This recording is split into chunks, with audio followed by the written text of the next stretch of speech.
Gimana sih cara biar masuk PTN? Gimana sih caranya rajin belajar? Ya, seperti itu ya guys. Terima kasih. Halo guys, nama saya Taklim Alicia. Di sini saya bersama Kak. Pasti, halo teman-teman. Oke, Yes. kenalin aku Fadil Ramadan. Aku dari Universitas Gadjah Mada, fakultasku filsafat ya teman-teman.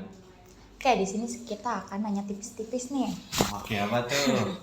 Pertanyaan pertama, apa alasan kakak memilih jurusan yang kakak dapatkan sekarang? Oke, jurusannya. Jurusan aku ya teman-teman filsafat, dan filsafat itu kalau di UGM itu sosum dan fakultas sendiri teman-teman. Nah, kenapa aku milih filsafat? Karena aku sudah ada ketertarikan dari kelas 10 untuk membaca literatur filsafat teman-teman. Dan kalau soal prospek filsafat juga banyak ya teman-teman, untuk mungkin jadi aktivis bisa, jadi penulis bisa, ataupun jadi content creator juga bisa. Karena filsafat ini fleksibel nih teman-teman, bisa mengambil segala jurusan juga. Nah, gitu sih menurutku. Itu filsafat kayak gimana sih kak? Oke, filsafat itu ngapain teman-teman? Nah, filsafat itu pastinya belajar tentang pemikiran nih teman-teman, karena dunia ini kan udah lahir ribuan abad yang lalu juga, yang miliaran tahun. Nah, itu kan pasti punya pemikiran beragam yang unik juga. Nah, kita mempelajari pemikirannya itu nih teman-teman, dan membuat kita kritis serta inovatif untuk mencari berita agar tetap waras nih teman-teman. Istilahnya apalagi di zaman sekarang banyak banget hoax nih. Itu menurutku sih. Tapi kalau proses seleksi masuknya gimana? Apakah ada Oke. tipsnya? Oke, proses masuk seleksinya. Proses masuk seleksinya itu dari SNBP ya teman-teman, dari prestasi nih. Dan kalau tips and trick menurutku satu, kamu harus mempertahankan nilaimu. Ya mungkin nilai pendukung lah, karena SNBP itu sangat ngaruh di nilai pendukung. Dan kedua, kamu harus mungkin nyebar atau nyari alumninya juga nih, karena alumni itu sangat berpengaruh nih bagi teman-teman, karena SNBP itu sangat berpengaruh di alumni. Dan yang ketiga mungkin itu adalah rata-rata kamu, dan ya rata-rata itu sangat berpengaruh, apalagi UGM kan nyarinya juga ya rata-rata yang 90 dan mungkin bisa plus sertifikat lah mungkin. Nah, sekitar segitu ya. Tinggi Itu sekali ya nilainya. ya tinggi, cuman ya kalau kamu punya sertifikat yang mumpuni juga nggak apa-apa. Dan yang mungkin yang terakhir adalah yang pasti kamu harus berani dan idealis ya teman-teman. Kalau misalnya kita apalagi apa ya? tuh? Kita baru kepikiran, Mm. gue gue baru tahu nih kelebihan gue di bidang ini. Tapi dia tuh mikirnya pas kelas 12.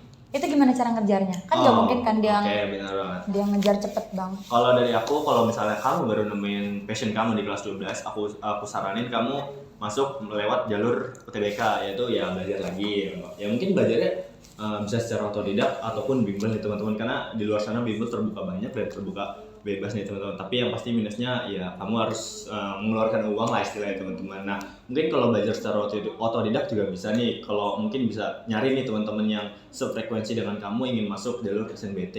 Nah, kalau emang kamu ekonomi kuat, kamu bisa belajar di jalur mandiri nih teman-teman, karena jalur mandiri itu kayak istilahnya kuat-kuatan uang lah istilahnya, karena dia ini kena uang gedung. Nah, gitu sih menurutku kalau kamu baru nemuin passion kamu di kelas 12, karena SNBP itu istilahnya 3 tahun terpenjara lah, nggak bisa kemana-mana, dan itu sangat merugikan bagi kita, siapa lagi kalau ya tidak sesuai passion kita. Bukannya tanpa kita bimbel gitu, ada apa namanya soal UTBK banyak di website atau di aplikasi, banyak juga di TikTok. Waktu itu aku pernah nemu. Benar, banyak banget soal TBK di sosial media, tapi itu tuh kadang kita nggak tahu nih gimana cara mencari nih benar atau salahnya dari soal itu. Jadi kita nggak tahu nih proses dari mengerjakan soal itu kayak gimana nih teman-teman, karena di bimbel itu pastinya kan kita dikasih tahu tipsnya, dikasih tahu triknya, dan dikasih tahu cara mengerjakan soal cepat. Apalagi UTBK itu kan waktunya juga cukup singkat nih teman-teman. Nah, daripada kalian belajar otodidak yang istilahnya cuman atau 1-2 soal, itu kan kayak nggak efisien gitu, karena UTBK juga soalnya lumayan banyak, 20-an. Itu sih mungkin. Oke, terus bagaimana pengalaman kakak selama ospek? Ospek Yes. UGM. Ospek sih pasti sangat seru banget ya UGM ya.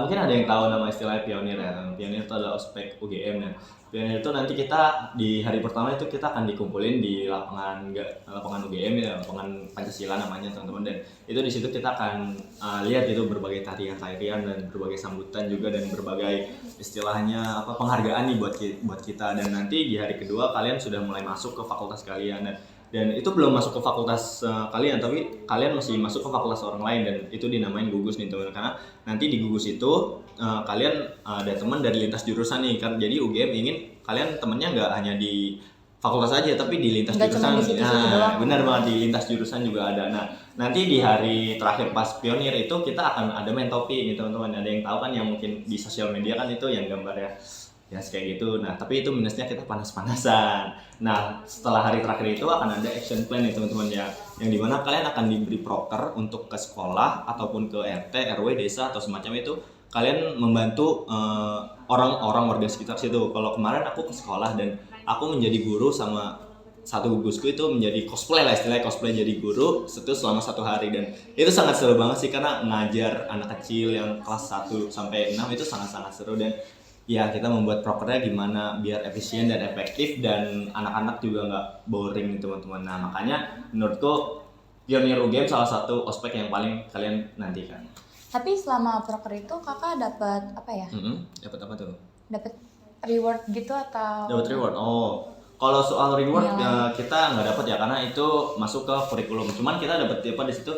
Kita dapat pengalaman yang pastinya beda nih dari yang lain karena kita diberi tanggung jawab untuk berbaur gitu bersama dengan warga sekitar ataupun sekolah sekitar, dan itu membuat kita kayak wah ternyata UGM ini juga nggak lupa nih dari yang bawah, dari yang kalangan rakyat. Jadi ya seperti itu. Kalau untuk reward sih ya itu nggak ada sih teman-teman. Nah, Ya jadi mungkin seru-seruan aja ya. Iya, seru-seruan aja. Bisa masuk ke CV mungkin kalau kamu jadi orang yang aktif dan ketua pionir ya bisa.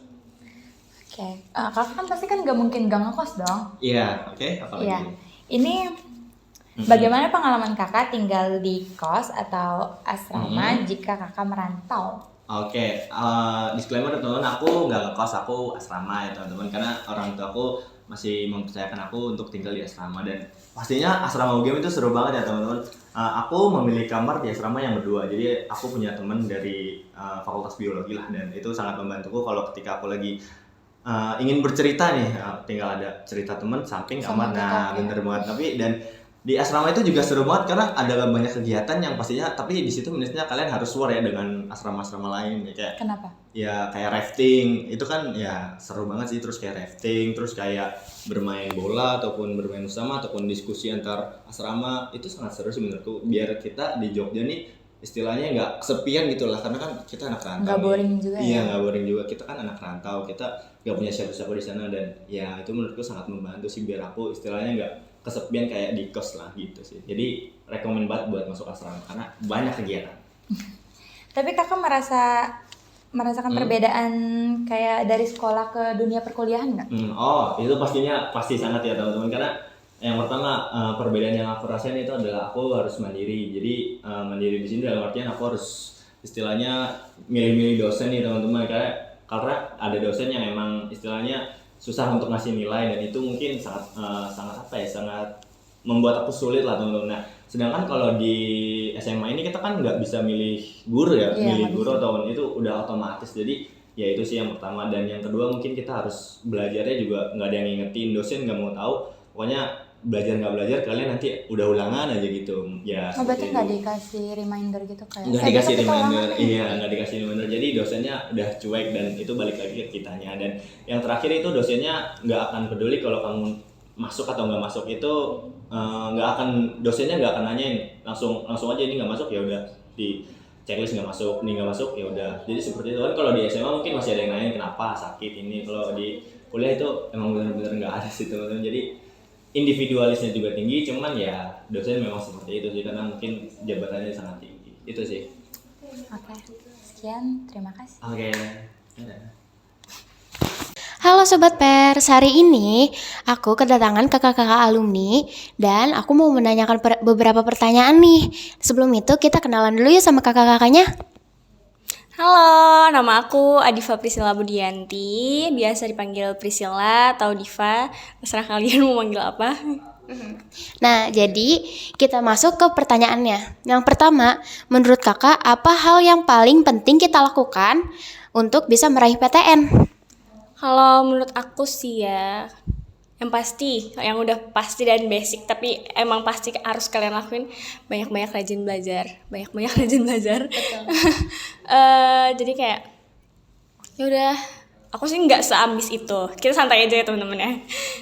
Aku nggak seambis itu buat belajar, tapi seenggaknya kalian itu apalagi lagi buat teman-teman kelas 12, sebenarnya harus dari kelas 10, 11, 12 itu udah harus ngejar nilai banget, karena aku ngelakuin itu buat kayak dapetin eligible. Jadi dari kelas 10 perjuangin nilainya. Terus apa ya, kayak jangan sampai kalian gak belajar sama sekali. Walaupun aku tipe yang malas buat belajar, aku bukan tipe yang ambis, tapi kalian jangan ngikutin. Itu adalah suatu penyesalan yang aku rasain karena malas belajar. Itu benar, kalian nanti pas ujian tuh bakal kayak, ya Allah, ini gue mau ngerjain apa, karena bakal kayak kosong banget. Jadi gitu. jadi kalian kayak setengahnya pokoknya belajar, intinya belajar. Terus yang paling penting banget menurut aku adalah siapin mental, karena kelas 12 ini kalian bakal ngerasa kayak, apalagi nanti kalau udah waktunya pengumuman eligible, pengumuman nanti bakal ada pengumuman SNBP segala macam. Di eligible aja kalian kalau misalkan amit-amit gak dapet ya, itu bakal kerasa banget kalau teman-teman kalian nih, teman kelas kalian, teman-teman gue dapet eligible, gue enggak, itu bakal kayak aduh nyesel deh, kelas 10, kelas 11 gue kemana aja. Terus pas pengumuman SNBP, kalau SNBP itu kan bakalan untung-untungan ya. Kebetulan aku termasuk orang yang tidak beruntung di SNBP. Aku juga tidak beruntung di SNBT, dan alhamdulillahnya di Mandiri aku bisa. Ya, masih ada kesempatan. Iya, jadi kayak yang dipersiapin adalah, menurut aku adalah mental, karena kalian bakal buat yang lurus-lurus aja ya alhamdulillah, tapi aku kan termasuk orang yang penuh belok-beloknya.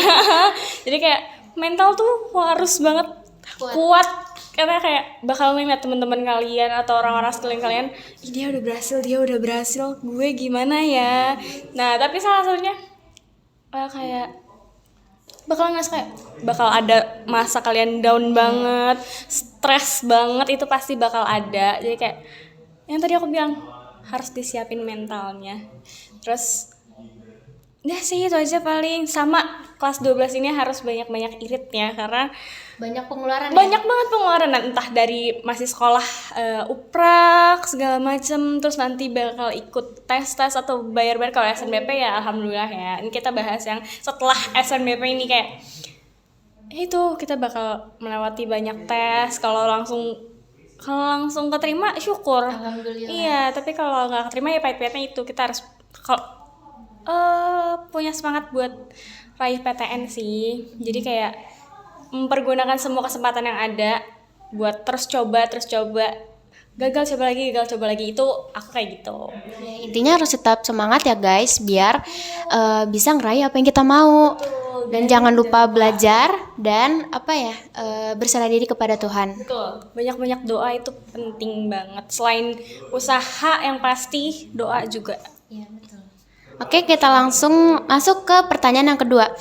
Apa yang membuat kakak memilih untuk melanjutkan pendidikan di PTN ini? Oke, aku kan mutusin untuk lanjut ke UIN ya, UIN Jakarta. Terus salah satunya karena emang dari awal aku nggak boleh keluar kota sama orang tua. Biar lebih deket gitu ya. Iya, katanya kayak gitu. Tapi tetap aja ya, aku kan dari Jakarta Timur nih ke UIN Ciputat Tangerang, itu lumayan banget ya. Perjalanan 1,5 jam. Terus aku kebetulan pulang pergi. Ya, aku milih karena itu salah satunya. Terus persetujuan orang tua kan, kayak udah aku juga pengen emang nyari yang Jakarta kan. Kalau Jakarta antara UNJ dan UIN ya. Ya pokoknya sekitaran situ. Nah alhamdulillahnya keterimanya di UIN. Terus emang mungkin kebetulan aku mau punya cerita sedikit. Jadi itu? dari kelas, entah aku lupa antara kelas 10 atau 11, aku ketemu guru di sini dan kayaknya masih ngajar di sini. Iya masih ngajar, aku kemarin ketemu. Namanya Pak Umam. Oh, Pak Umam. Pak Umam tuh pas pelajaran agama, beliau ngomong kayak gini, kayak kalian tuh kalau mau seimbang antara belajarnya ada, agamanya tetap stabil, jadi kayak mereka sama apa jalannya sama gitu. Kalian coba nanti ikut tuh PTKIN, perguruan tinggi PTKIN deh pokoknya, aku lupa panjangan apa. Ya ini, jadi kayak coba kalian daftar UIN gitu, kalian pilih UIN, jadi kayak kalian kejar ilmu dunianya ada gitu, ilmunya dapet, agamanya juga dapet, jadi kayak coba deh UIN gitu biar balance. Terus kayak iya kali ya, kayak gue milih UIN kali ya gitu. Terus kebetulan orang tua juga kayak ya coba UIN aja gitu biar dekat. Jadi kayak aku jadi memutusin untuk ambil UIN gitu. Gitu guys, biar hal yang kita kejar di dunia dan akhirat itu bisa sejalan, ya kan? Nah, kita lanjut ke pertanyaan nomor 3.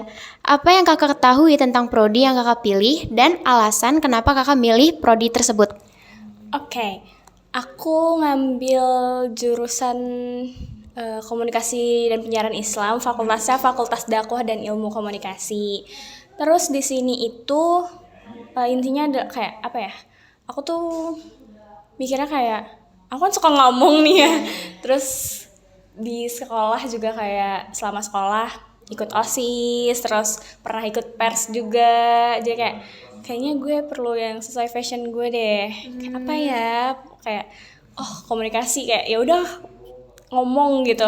Kalau dipikirin kan kayak gitu, walaupun di komunikasi nggak cuma tentang ngomong aja, pasti bakal banyak belajar hal lainnya. Terus kalau di jurusan aku itu kan komunikasi penyiaran Islam, lebih ke penyiarannya gitu, kayak kita belajar tentang PR, terus komunikasi pastinya, terus habis itu ada psikologi komunikasi juga, terus kita belajar tentang penyiaran, di situ aku belajar tentang penyiaran radio, siaran TV atau jurnalis kayak gitu, tentang seputaran itu sih. Jadi kayaknya cocok deh sama gue deh nih jurusan ini, pengen gitu. Jadi makanya aku milih jurusan ini gitu. Ya, emang udah fashionnya di situ. Iya, jadi kayak ngerasa kayak fashion gue di sini deh. Coba.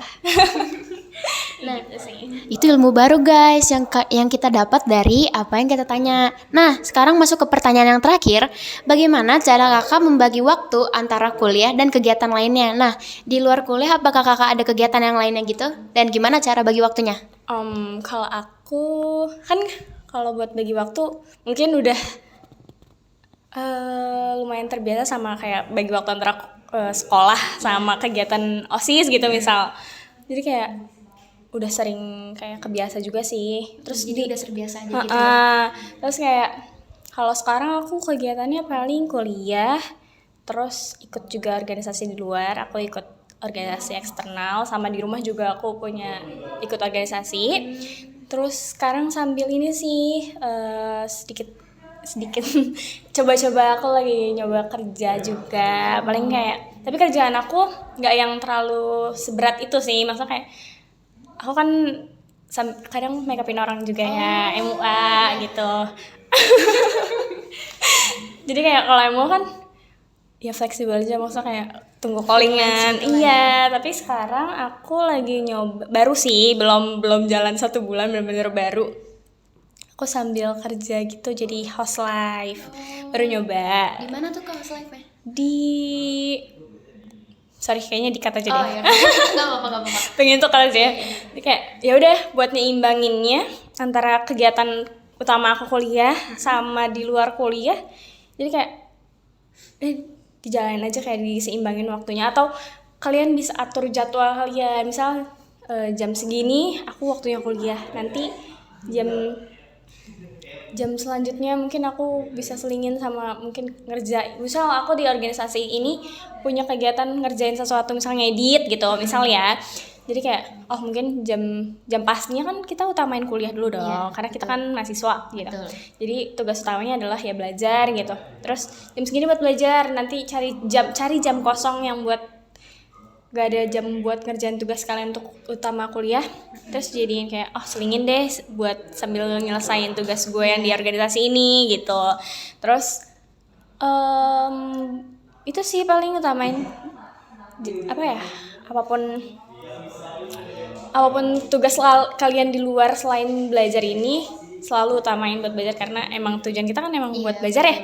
Gitu. Jadi kayak pinter-pinter bagi waktu aja gitu. Ya. Jadi sekian dari apa yang kita tanya-tanyain nih ke kakaknya nih, dan semoga apa yang kita sampaikan itu menjadi ilmu buat kalian guys. Dadah.